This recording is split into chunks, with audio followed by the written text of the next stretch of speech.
So I just dropped my girlfriend off right back here, and was wondering how I was going to start this without getting run over. I have this list, I have all this info, and I didn't know exactly how I was going to start this. And then I realized one of my things is literally one block down from where my girlfriend works, so this is working out good. I just saw a friend of mine from about a block away. We made eye contact, but apparently she didn't recognize me, or she's just not as nice in person. I don't really know. But anyway, God, I should have done this on the weekend. I'm right in the thick of the PSU neighborhood, and there's, you know, students everywhere scattered. I mean, it's the 11 o'clock a.m. hour on a weekday, so what do you expect? But, I, interestingly enough, have a case to bring to you from my historic Murders of Portland series. And the case in question actually happened where this big parking garage is behind me.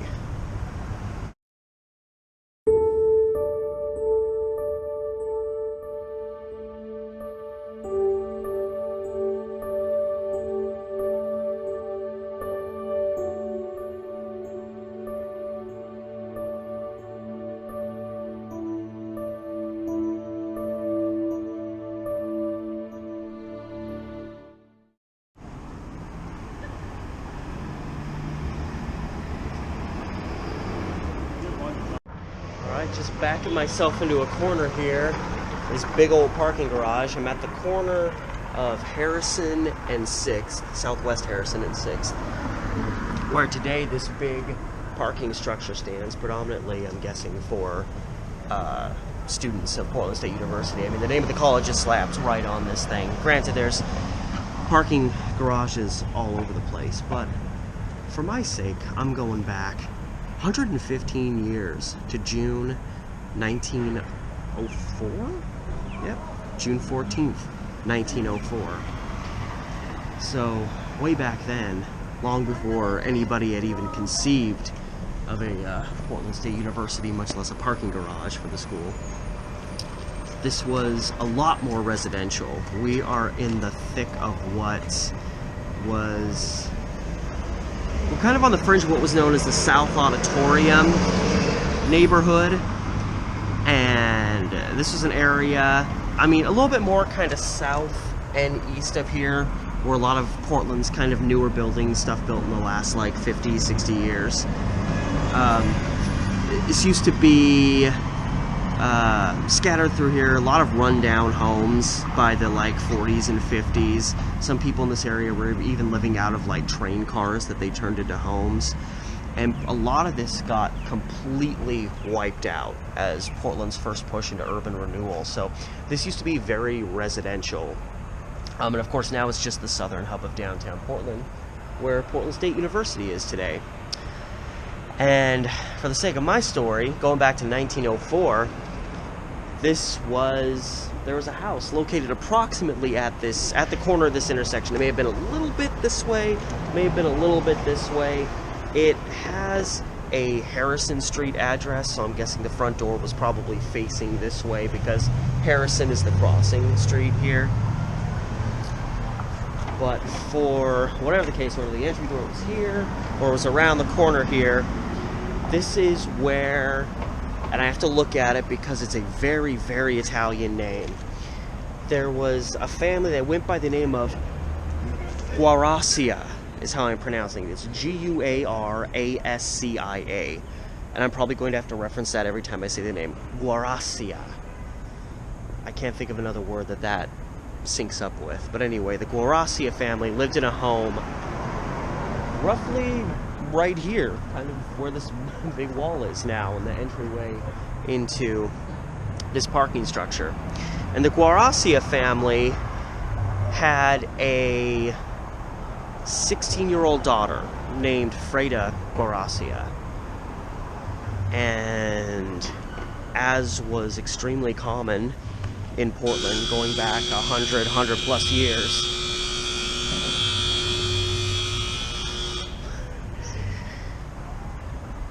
Freda had an unwanted suitor, a 22-year-old saloon worker named Frank Guglielmo, which makes me laugh every time I say it because he has the word Elmo in his name. And Frank Guglielmo had been harassing Freda Guarascia ceaselessly.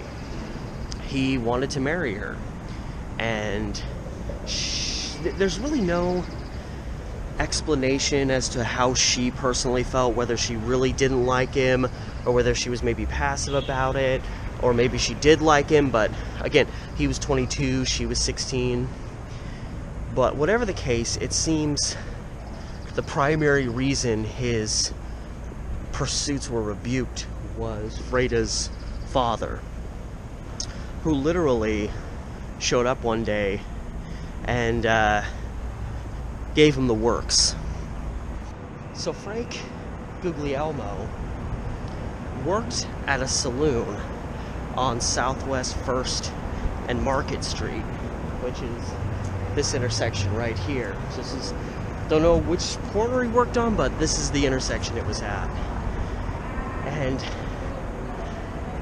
Freda Guarascia's father comes in and, in very broken English, shows up, goes out of his way to show up to tell him, hey, stop bothering my daughter. You're never going to be together. I will actively do what I can to not allow this to happen. And, you know, she's underage. She's a little girl, is how he put it, because he's her father. And, you know, when his daughter, or if his daughter made it to 60, he'd still be saying, that's my little girl, don't mess with her. And that this is never going to happen. Let it go. But I'm sure he was much more aggressive than that, paraphrasing that I just did. And anyway, that occurred at the saloon that he worked at, which would have been here. So Frank Guglielmo is kind of pushed into a corner, apparently pushed into a place of desperation. And I'm just walking in here. Yeah. So more or less, this is like right here is probably where the house was, on this first level of this parking garage. But as it were, Frank Guglielmo is kind of pushed into a corner, and it's uncertain after Freda's father told him, no chance, get out, it's not going to happen. You know, it's unclear if he persisted further. Again, it's kind of uncertain what her feelings were personally about him. But for whatever reason, it's June 14th, 1904. Frank Guglielmo shows up here, and Freda is, it seems, home alone with her 10-year-old cousin. And Frank shows up, and simply put, he sees the cousin kind of loitering by the front door of the home, tells her to go out in the yard, and which I guess would have been like right down there. I don't know. I don't even know if I'm supposed to be up here. Whatever. I have a car here. It's called the bus. God, how tall is this place? So as it were, Frank Guglielmo tells the cousin to go out in the yard. He wants to speak to Freda. So the girl, being, you know, 10, it's like, okay, adult. And then she, wow. So she goes outside, and then Frank goes in. So it isn't but a moment or two that Freda's cousin steps away from the house, goes out in the yard. Frank steps inside. 2 gunshots are heard in succession. One of these bullets is a fatal shot to Freda Guarascia's head. And she fell to the ground. Some reports said she died instantly, but there were neighbors on the scene who heard the gunfire and reported quickly to the scene, who said that when they ran in there, they found her on the kitchen floor, presumably probably where she just was doing chores, making food, who knows. And she was discovered there, bleeding out, obviously. And she was still alive. She was kind of struggling, and it looked like she was trying to say something, but she couldn't get anything out before the passing occurred. It's so crazy. You know, here we are 115 years later, 2019, and I'm standing, like literally where my feet are, I'm standing, what, 7-8 stories up, directly above the home. I mean, Freda Guarascia could have been standing right here, just, you know, closer to the ground.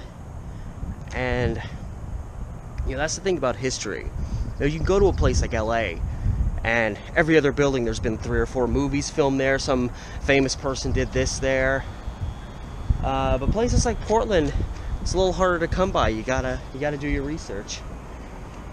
And what's interesting is Frank Guglielmo shows up at the house down there, and he apparently shows up on his bicycle. He rode a bicycle to the house, and then once the shooting happened, he immediately bolted from the house and headed off roughly in this direction.